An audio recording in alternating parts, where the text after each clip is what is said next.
Welcome to the Deep Dive. Today we're diving into something that, on the surface, might sound pretty technical. Gross domestic product, GDP. Right. Sounds like pure economics jargon. Exactly. But here's the thing. GDP is actually fundamentally about your everyday life. It's about your job, the services you use. The roads you drive on, absolutely. So our mission today is to, cut through that noise, to really understand what this economic report card means, and crucially, what it tells us about India's journey. It's a huge story, especially with India's growth. It really is. Can India actually bridge that gap, between its massive overall economy and how well off the average person feels? Yeah. Let's try and unpack the story hidden in these numbers. And what's fascinating, I think, is just how relevant GDP is day to day. It's not some abstract concept floating out there. No, not at all. It connects directly to the kinds of jobs available to you, the quality of, say, government services, infrastructure. It's really a reflection of the nation's pulse, economically speaking. A measure of activity. Precisely. Understanding it is, well, pretty crucial, I'd say. Okay, so to really get a grip on GDP, let's start right at the beginning. The definition. Good idea. The material we looked at defines it as the total value. The value of all goods and services produced within a country, usually over a year or maybe a quarter. Right. The key things there are total value and within a country's borders. Exactly. Think of it like a report card for the economy. It shows if the country's, getting richer or poorer overall. Yeah, how its total output is changing. And to make this really land, our sources had a great Indian example. Let's break that down. Okay. Imagine, in 1 year, you've got a farmer in Punjab growing wheat. Let's say it's worth 1 lakh. Oh, okay. Got it. Agriculture. Then a factory over in Gujarat making textiles, maybe 5 lakh worth. Manufacturing. Then jump south, a software company in Bengaluru providing IT services, maybe to clients overseas. That's 10 lakh. Services, a big one for India. Definitely. And even, say, a Zomato delivery person earning 2 lakh delivering food. Another service. Part of the gig economy. And a teacher in Delhi earning 3 lakh. Teaching students. Which nation services, right? So you add all that up, the wheat, the textiles, the software, the food delivery, the teaching. What was that, 21 lakh?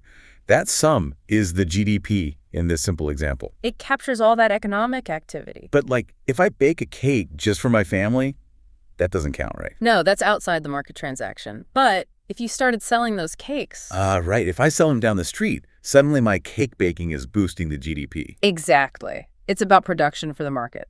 That shift is fascinating. Okay, so we know what it is, but why does it actually matter to you listening right now? That's the core question, isn't it? Our sources really highlight 3 key reasons why GDP is so important for everyone. Okay, what are they? First, it shows the overall economic health. Simple as that.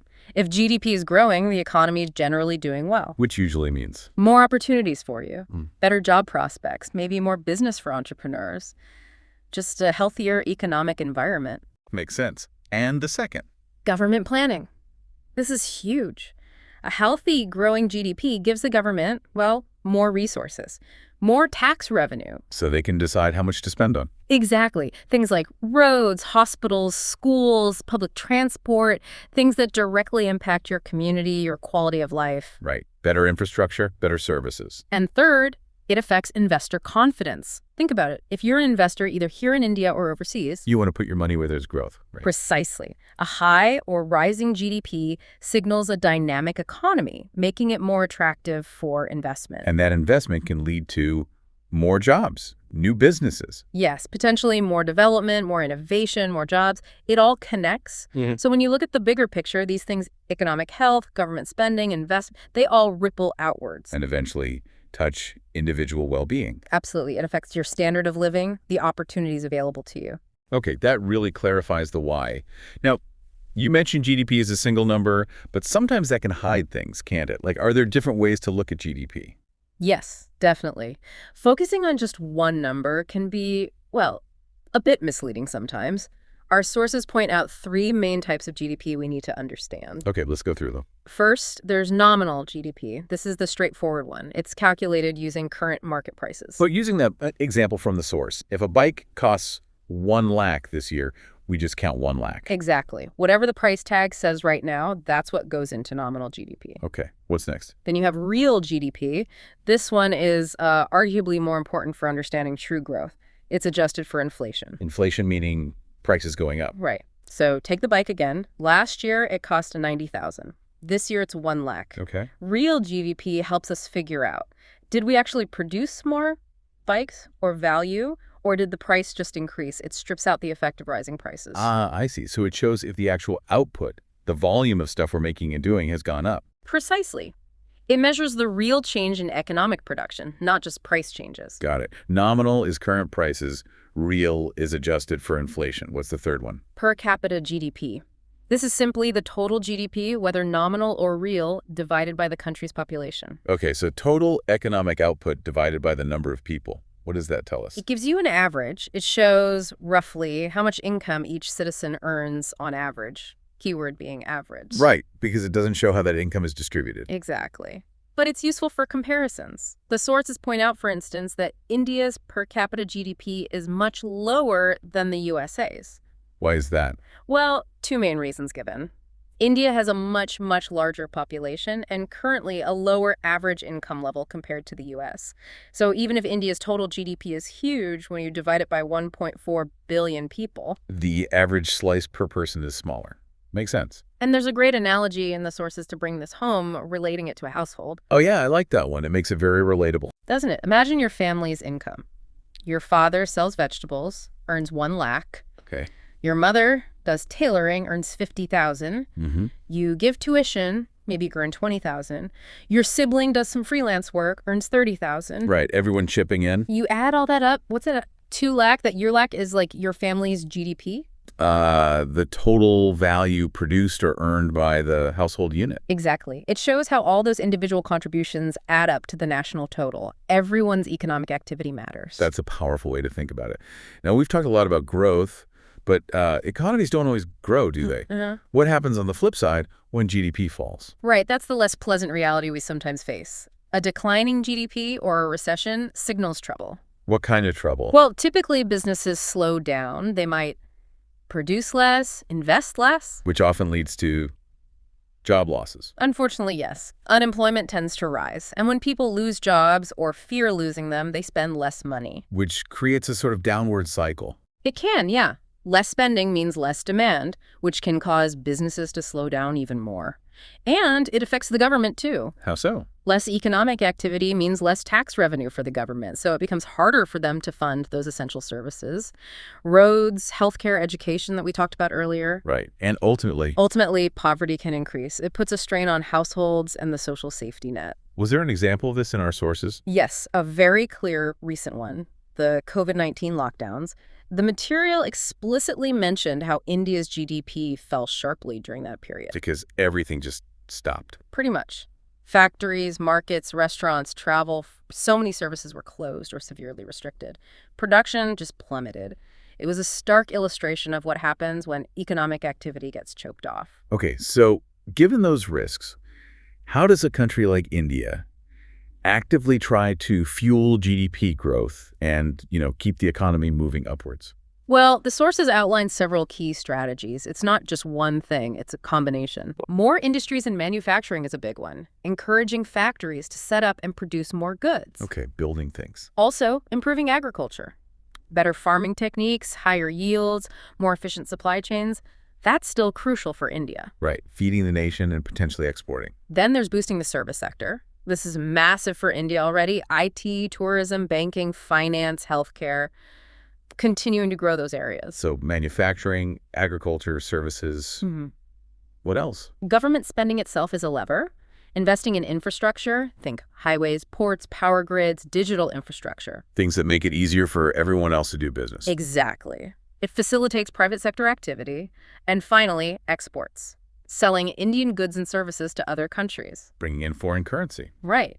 The sources even give the basic GDP formula. GDP plus I plus G plus XM. Okay, let's break that down quickly. C is? Consumption. That's you and me spending money on goods and services. Is? Investment. Businesses investing in new equipment, buildings, technology. Government spending. All that infrastructure and public services we mentioned. And XM. Exports minus imports. X is exports, M is imports. It's the net trade balance. So basically you want more spending, more investment, sensible government spending, and to export more than you import, ideally. That's the basic idea, yes. So to really simplify it all, the mantra is kind of more GDP equals a stronger economy. Which should mean better jobs. And hopefully a better standard of living for people. That's the ultimate goal. Okay, so we have the what, the why, the how. Let's look at the actual numbers now. How does India stack up globally, say, against giants like China and the US? This is where it gets really interesting looking at the latest figures and estimates our sources provided. Let's start with India. Okay. For 2025, the estimate for India's nominal GDP is around 4.19 trillion US dollars. That puts India as the fourth largest economy globally by that measure. Fourth largest. Wow. And how does that compare to recently? Well, the actual figure for 2023 was about $3.57 trillion. So that projected jump to $4.19 trillion shows significant nominal growth. The growth in 2023 over 2022 was already around 6.4%. Okay, that's nominal. What about real GDP, adjusted for inflation? For real GDP using constant prices, India is projected to hit around $3.6 trillion, maybe a bit more, by 2025. This shows genuine expansion of the economy's output. And the per capita figure for India? The average income. The estimate for nominal per capita GDP in 2025 is around $2,878, so roughly just under $2,900 per person on average. Okay, hold that number. Now, China. China's projected nominal GDP for 2025 is much bigger, $19.23 trillion. That ranks them second globally, behind the U.S. 19 trillion. Okay, and their growth. Their growth in 2024 was estimated around 5.0%. Their total GDP in yuan was about 134.9 trillion, roughly $17.8 trillion. And China's per capita. Projected around $13,688 nominal for 2025, so significantly higher than India's, but still well below the U.S. Right, and the U.S., the biggest economy. The United States' nominal GDP for 2025 is estimated at a massive $30.5 trillion. Their growth is forecast to be slower, around 2.2%. 30.5 trillion. And Yeah. their per capita must be high. Very high, projected around $89,678 for 2025, almost $90,000 per person on average. Okay, let me just recap those comparisons because the differences are stark. Yeah, they really are. So, roughly, USA number one, $30.5 trillion, maybe 2-3% growth, and nearly $90,000 per capita. Right. China number two, $19.2 trillion, maybe 5% growth, and around $13,700 per capita. And India number four, about $4.2 trillion, but with faster growth, maybe 6-8%, and around $2,900 per capita. That sums it up well. Wow. So the U.S. economy is what, 7 or 8 times bigger than India's in nominal dollars? Yeah. And China's 4 or 5 times bigger? Roughly, yes, in nominal terms. But the key differentiator you highlighted is that growth rate. India's growing the fastest of the three. Clearly, yes. In percentage terms, its economy is expanding more rapidly. So digging into India specifically then, what are the key takeaways from these numbers? What's the real story here? Well, there are a few crucial insights. First, just the scale of growth in recent times. The sources mention India's economy has essentially tripled in rupee terms since 2014-15. Tripled in about a decade. Yes, from around 106 lakh crore to an estimated 331 lakh crore for 2024-25. That's roughly 9.9% nominal growth year on year over that period. It's substantial. Okay, that's a big headline number. What else? Something really important is the distinction between nominal ranking and purchasing power parity, or PPP. Ah, PPP. What does that adjust for? It adjusts for the cost of living. Basically, a dollar or a rupee buys you more stuff in India than it does in the U.S. So PPP reflects the actual purchasing power of the economy's output. And on that PPP basis, where does India rank? Third globally. The sources put India's PTP GDP at around $17 trillion.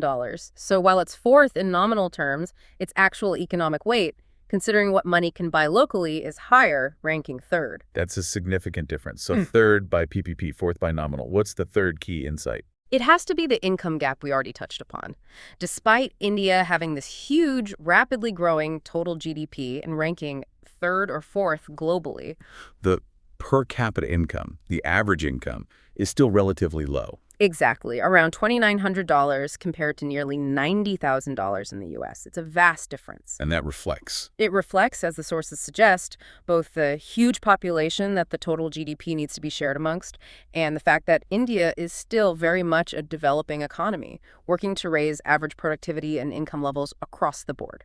So it raises this important question, doesn't it? How do you reconcile having one of the world's largest economies overall, but still having a much lower average income per person? That's probably the central challenge and focus for India's development story going forward. It's not just about growing the total pie, but ensuring the slices get bigger for everyone, or at least on average, translating that top-line GDP growth into widespread, tangible improvements in living standards. Right. It's about the quality and inclusivity of growth, not just the quantity. Precisely. Can productivity gains, can innovation, can better jobs actually lift that per capita figure substantially? That's the journey. Okay, that's a critical point. Let's circle back then directly to you, the listener. Why do these specific numbers, the rankings, the growth, the gap really matter? What should you take away from this? Yeah, what's the bottom line? Well, first, I think, is India's position. Being fourth in nominal GDP, third in PPP, that's significant. It means India is undeniably a major player on the global economic stage. Its decisions, its growth, they have global impact. It's not an emerging economy in the old sense anymore. It's a major one. Right. Second, the growth itself. India is, in real terms, growing faster than both China and the USA right now. That signals dynamism, potential, opportunity. A lot of economic energy. Definitely. But third, and we have to keep coming back to this, is the income gap. That $2,900 per capita versus $13,700 in China and $90,000 in the U.S. It puts the overall size in perspective. It really does. It highlights that despite the impressive total economic size, there's still a long way to go in raising the average standard of living. It underlines the ongoing development journey. It's a story of both incredible achievement and immense remaining potential. Absolutely. It shows the challenge is ensuring that this powerful economic engine lifts all boats, improving life for the average citizen significantly. So we've really dug into GDP today, haven't we? From what it actually is, how we measure it. Why it matters, the different types. What happens when it falls, how India is trying to grow it, and where it stands globally, especially compared to the U.S. and China. Looking at those key numbers and what they imply. Our whole mission was really just to give you a shortcut, a way to get informed on this super important economic indicator without getting lost in the jargon. And hopefully make it feel relevant to your own life. Exactly. And maybe, as a final thought to leave you with, consider what happens next. If India maintains this strong growth and, crucially, finds ways to significantly boost that per capita figure, what could that really mean? Not just for individual lives and opportunities within India, but for India's overall influence and standing in the world over the next, say, 10, 20 years. Given its scale, its trajectory. It's potentially transformative, isn't it? It really is. It's a future that's still being written, and GDP is one of the key ways we track the narrative. A lot to think about there. Thank you for joining us on this deep dive.